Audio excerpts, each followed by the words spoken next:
SpongeBob vs. Super Friends Aquaman is finally here, and it is... Okay, let's not beat around the bush. This episode is really f***ing good. So, let's just get into the review. And don't forget to check out Lucariboi's own video on Robert Sponge Rectangle Shorts vs. Epic Pals Ocean Man after this video. Link will be in the description. Starting off with the analysis, it is really funny. I really like how Wiz goes from being a total Squidward about SpongeBob to losing his mind about all of SpongeBob's OP feats and abilities. And then he tries to do the exact opposite for Aquaman, basically being his hype man before realizing how weak and lame he truly is compared to Robert Sponge Rectangle Shorts. Boomstick, on the other hand? He's basically the opposite.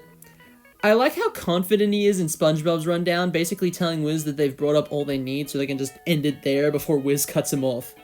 And then when you get to Aquaman's analysis, Boomstick is the one who's basically disregarding Aquaman's feats until he brings up that Aquaman is apparently fast as which probably gets Wiz excited because Boomstick actually found a good feat for Aquaman. Not to mention, the cutaway gag in SpongeBob's analysis actually made me laugh a bit. Yeah, it was bound to be a magic pencil joke or a Krabby Patty joke, but seeing Boomstick make a doodle Wiz, and then it just start ripping Wiz apart was pretty funny. Anyway, the animation. It is really good, though I'm not a big fan of how it starts. Aquaman shows up through a random multiversal portal, which is fine, and he sees robot versions of Patrick and Sandy that really don't look good as they really clash with the sprites that are actually used in this episode. But they're only in it for a couple frames before being destroyed by SpongeBob's spatula. I do like SpongeBob confusing Aquaman for Mermaid Man before Aquaman calls SpongeBob an evildoer. It's a nice little reference to the show. What I don't like is Aquaman calling SpongeBob an evildoer, which really doesn't make sense since Aquaman already saw two pretty evil-looking robots that SpongeBob destroyed in front of him. Yes, I know that Bikini Bottom is on fire and all, and SpongeBob is the only person there to point fingers at, but Aquaman saw two robots that already look pretty evil. Maybe Aquaman is the type of person to never judge a book by its cover. Speaking of other things I'm not really a fan of, the voice acting is not one of those. Keston Howard does a great job with Super Friends Aquaman. He really captures the 60s superhero feel with lines like, "And he's a super friend," and "Great Neptune," which is probably my second favorite line in the entire episode. It is so funny. The delivery of the line, as well as the fact that it's using a live-action mouth on a hand-drawn face, cracks me the f*** up. Tom Shulk as SpongeBob, though, he isn't bad. He does a really good SpongeBob laugh, but the voice is a bit too high-pitched at some points. Like when SpongeBob mistakes Aquaman for Mermaid Man. But he really does have some lines I really like. The "I'm ready" shout he does when he's on the other side of the universe, and the "I'll be a real goofy goober" line. Yes, I know, my SpongeBob voice is on point, thank you for noticing. The backgrounds are also really good.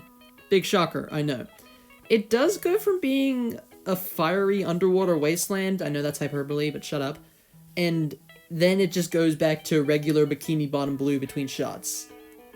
In my opinion, they probably should have changed it after Aquaman pops the water, absorbs SpongeBob, and thus extinguishing all the fire, but that's just me, and it's a minor detail that you really have to focus on to notice.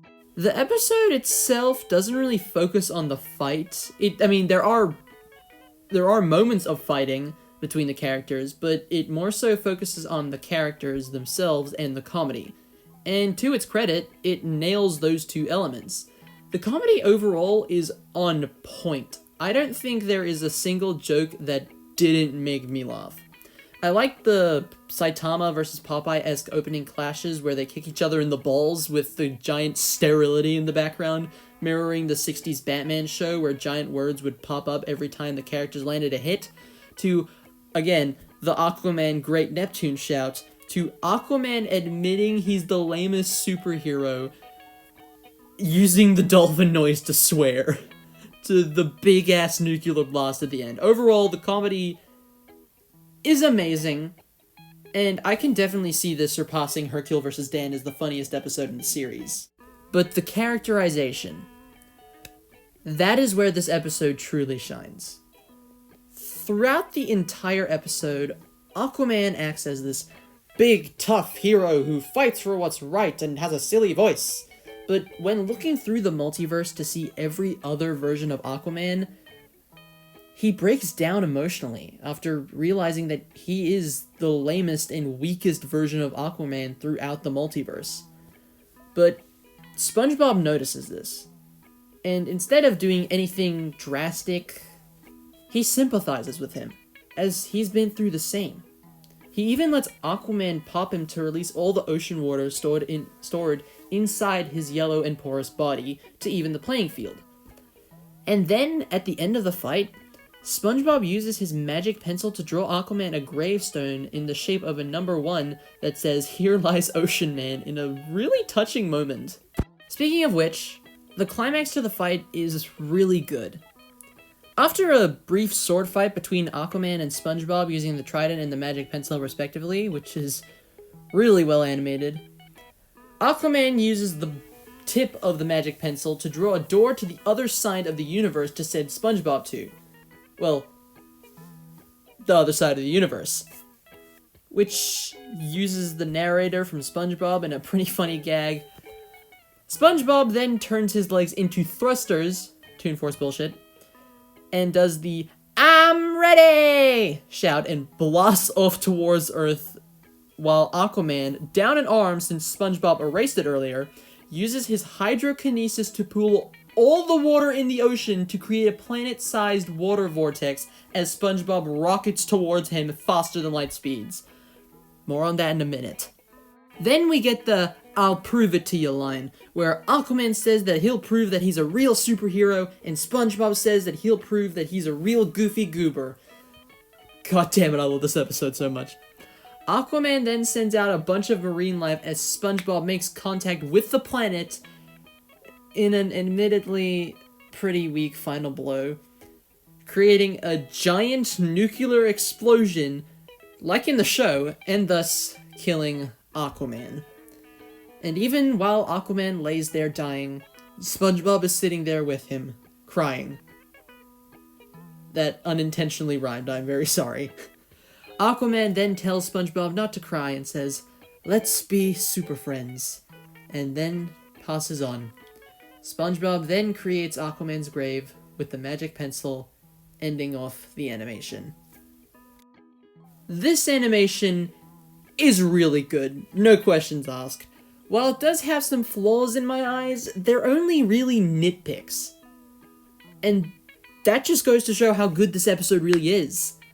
Oh, and before I forget, the post-analysis is really good, mostly due to how funny and crazy it is.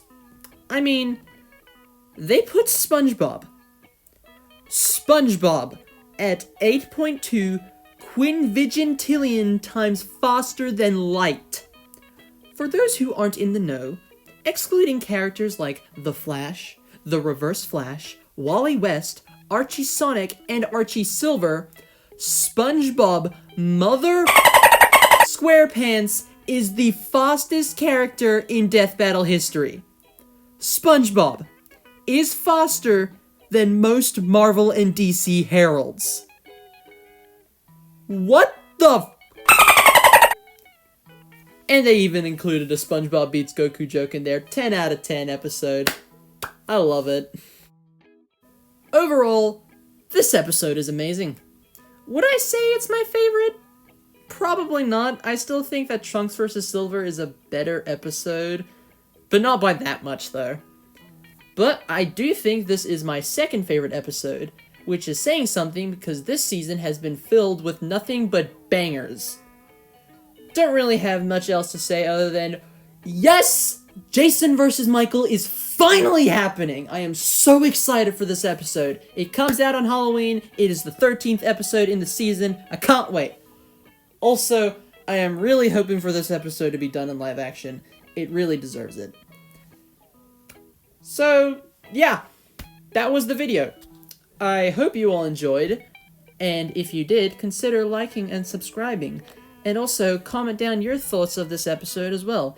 Next video will probably come out on the 28th of October, as that is my birthday, so y'all better get me something good. I'm just kidding. Oh, and go check out Lucariboi's video as well. He makes banger videos. He also posted our reaction. Both of those will be in the link of the description, or the link in the description below. And follow me on Instagram and Twitter. I will see y'all in the next episode. Bye-bye!